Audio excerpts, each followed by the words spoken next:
Hey everyone, and welcome to today's Explainer. I am so incredibly excited to have you here because, well, today we're basically opening up a psychological time capsule. Seriously, imagine trying to map out the entire cycle of human life, from your very first breath to your last days, not by your biological age, but by how much you depend on the world and how much the world depends on you. Back in 1995, an author mapped out exactly this in a fascinating framework called the dependency perspective. But here's the absolute kicker. We aren't just looking at dusty old theory today. We are going to look at this framework tested against reality 31 years later by the exact same author in 2026. It is a stunning look at the circle of life, and honestly, unearthing this data might just completely change how you view your own past, present, and future. Okay, let's dive into this. Here's our roadmap for today. We'll look at the life cycle from a dependency perspective, check out the first grace and right periods, explore the obligation period, move into the second right and grace periods, and finally, get some real-world insights from 2026. So, here is a bird's eye view of the entire timeline. It goes first grace, first right, obligation, second right, and ends with second grace. As we walk through these stages today, I really want you to try and pinpoint exactly where you currently stand. It's kind of like a giant map, and knowing your current coordinates is absolutely crucial to understanding the forces pulling at you right now.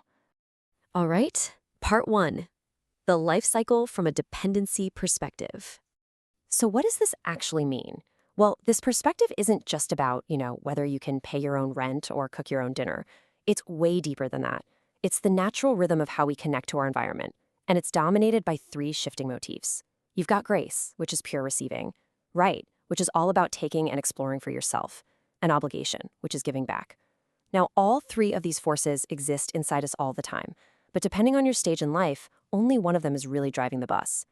Moving right along to part 2, the first grace and right periods.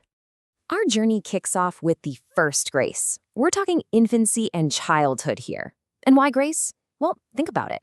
As a kid, you are completely dependent on the grace of your parents and your environment. You're just a sponge soaking up everything as you try to build a personality. They decide what you eat, when you sleep, what you learn. But, and this is a huge but, the source material makes a really fascinating observation. With things like screens, the internet, smartphones, kids are exposed to the broader world so much faster now. And because of that, this first grace period, it's literally getting cut shorter than ever before, because kids are in such a rush to grow up, or at least in a rush to get their own phones. And when they do grow up, boom, they enter the first right. Think adolescence through your young adult years. The energy completely shifts here. The teenager has kind of figured out who they are, and now they're fighting tooth and nail for independence. This is the era of me. Honestly, there were practically 0 real external obligations. It's this beautiful, carefree time to just focus on yourself, go out, date, and figure out the world. And because it is so carefree, human nature steps in, and people try to selfishly stretch this era out for as long as humanly possible.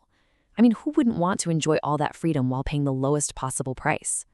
And this brilliantly illustrates the massive, jarring paradigm shift that eventually comes for all of us. You go from having the I at the absolute center of your universe during the first right to a sudden, heavy pivot toward a commitment to others. Because let's face it, you can't stay in the era of me forever if you want your life to actually progress. Eventually, you have to step up. Which brings us to part 3, the obligation period, building a world. Think of true adulthood as this heavy, visual stack of responsibilities. Suddenly, out of nowhere, you're carrying the weight of a career, providing for a family, raising kids, just trying to keep a household from falling apart. It is, without a doubt, the hardest period of your life. It's basically organized chaos. But here's the amazing secret the author points out. It is also the most profoundly satisfying. Why? Because this is the exact stage where you are actually shaping the physical world around you based on your own beliefs.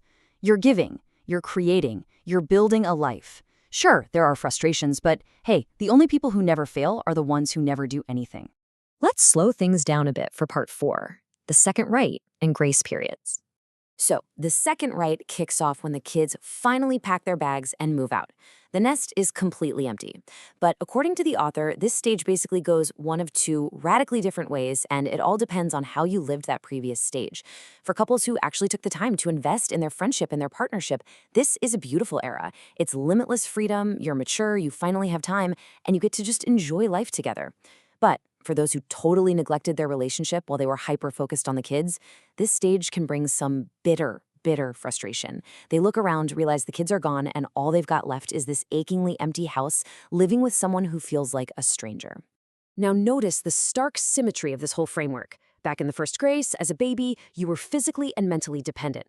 But now, in the second grace, which is old age, the physical dependency comes back, but you are mentally completely independent. And wow, that is the tragic tension of this stage. Your mind is sharp, it wants to do a million things, but your body needs the grace of society or your family just to get by. If someone hasn't nurtured deep friendships or cultivated real hobbies over their life, writing, art, music, something to keep the mind engaged, the sheer heavy burden of loneliness here can be absolutely devastating. All right, let's bring it back to the present. Part 5. A look from 2026. Insights for life. 31 years. That is exactly how long it has been since the author first penned this entire dependency framework. Today, in 2026, he and his wife are approaching their 80s. They've now been married for over 50 years. So this isn't just some abstract academic theory to him anymore. It's literally the life he has lived. He has decades of raw, hard data to back up exactly what he wrote. And out of those 50 years of marriage, this is his ultimate takeaway. He says, "One of my most important recommendations in 2026 to the younger generation is this.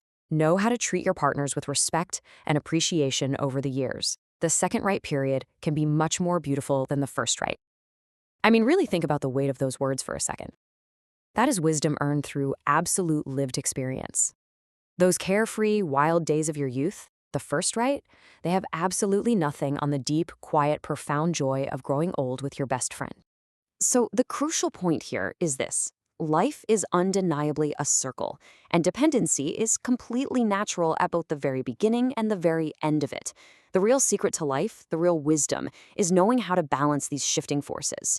You have to enjoy your rights when it's time, then you have to step up and fulfill your heavy obligations to others, and eventually you have to find peace in accepting grace.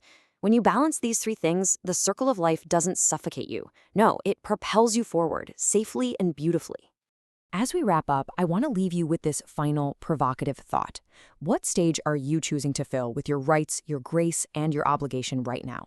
Ask yourself, are you desperately holding on to a stage you probably should have left behind years ago, or are you fully embracing the one you're currently in? Take just a moment today to really reflect on your own place in the circle. Thank you so much for joining me on this incredible journey through time and the human experience.